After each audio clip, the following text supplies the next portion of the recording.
Doctor Who.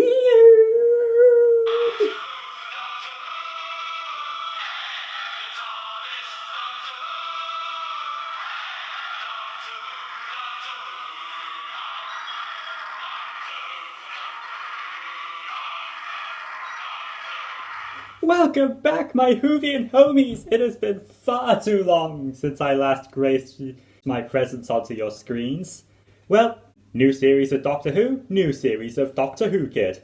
It's time to take a look at Spyfall Parts 1 and 2. So, we start off these episodes with these spies, and they're all doing spy things, and then this white light shows up and they're like, ah! And then they die. Meanwhile, in Sheffield, the companions are doing their own real-life things, and the real-life people are all like, oh, you keep disappearing for a whole bunch of times. What are you up to? And the companions are just like,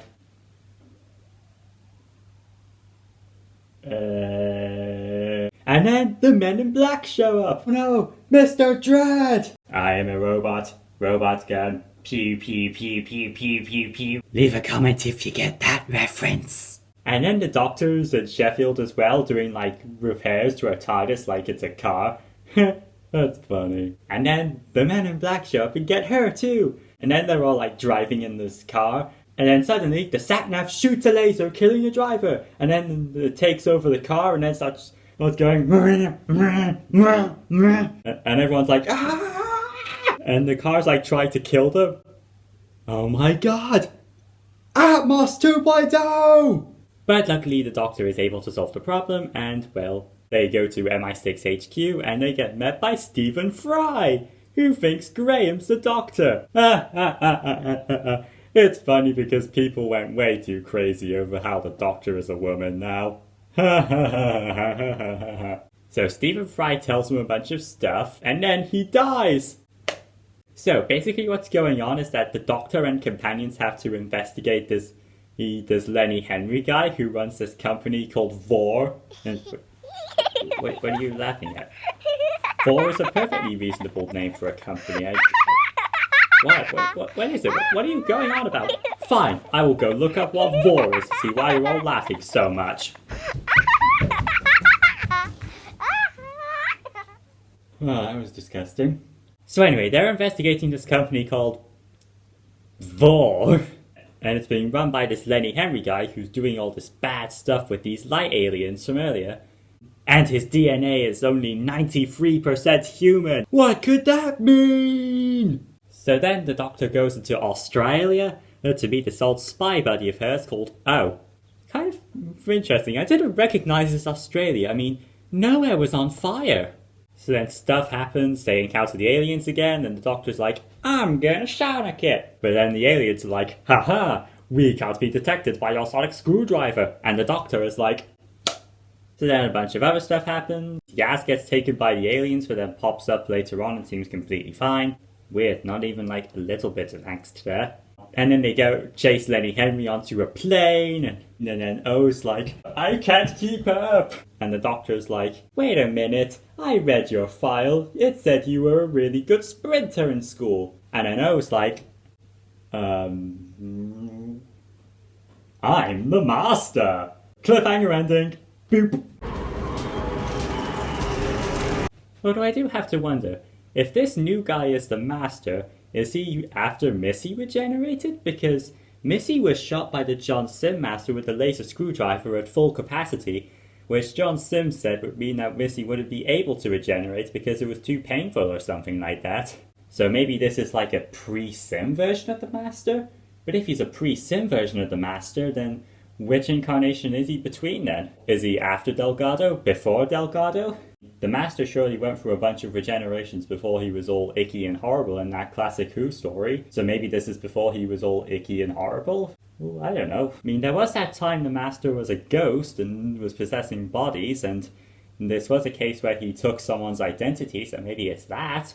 Or maybe, so then the Doctor gets taken by the light aliens into this weird place, and all the companions are stuck on a crashing plane with no cockpit. Well, what a cliffhanger! Part 2.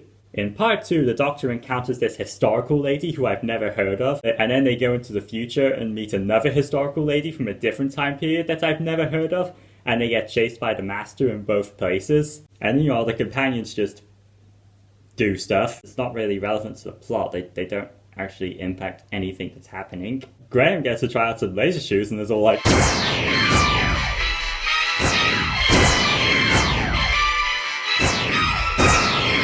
So yeah, that Lenny Henry holds this big press conference and is all like, "You give us all your data, you're such idiots, now I'm going to kill you, We get it, Chibnall, Google's bad! And then this white light starts coming out of people's phones and laptops and starts rewriting their DNA. It's funny how everyone's just staring at it with no reaction whatsoever.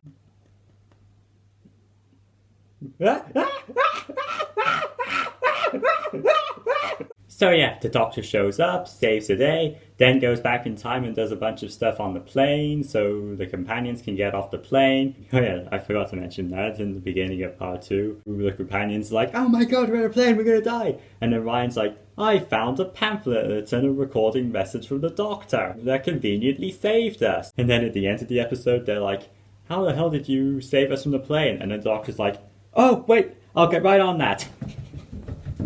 But wait. The Master told the Doctor that someone destroyed Gallifrey while she was away. Again. So the Doctor goes to Gallifrey to check he was lying, and, well, he wasn't, and it's all destroyed and stuff, and I gotta admit, I was quite sad seeing that. I mean, after all that effort they go through to save Gallifrey, and someone just destroys it again. And that someone who destroyed it was the Master, who tells her that the Time Lords lied to everyone. The founding fathers of Gallifrey kept a secret from everyone. Something to do with something called the Timeless Child. Wait a minute, the Timeless Child? That was mentioned in the Ghost Monument. Has there been a story arc this whole time? Oh yeah, also the companions are like, "You never told us anything about your past, Doctor." So the Doctor's like, "Yeah, okay, I'm a Time Lord, I'm from Gallifrey, I have 2 hearts and I can regenerate, and I used to be a man in 13 other bodies." So yeah, that's Spyfall. Intriguing new plot developments for the future, fun premise matching Doctor Who with James Bond, and overall just a fun time out. In my opinion, 10 out of 10, best Doctor Who episode ever! Well, I am the Doctor Who Kid, and I will see you next time for Orphan 55. God, I'm just so happy Doctor Who is back!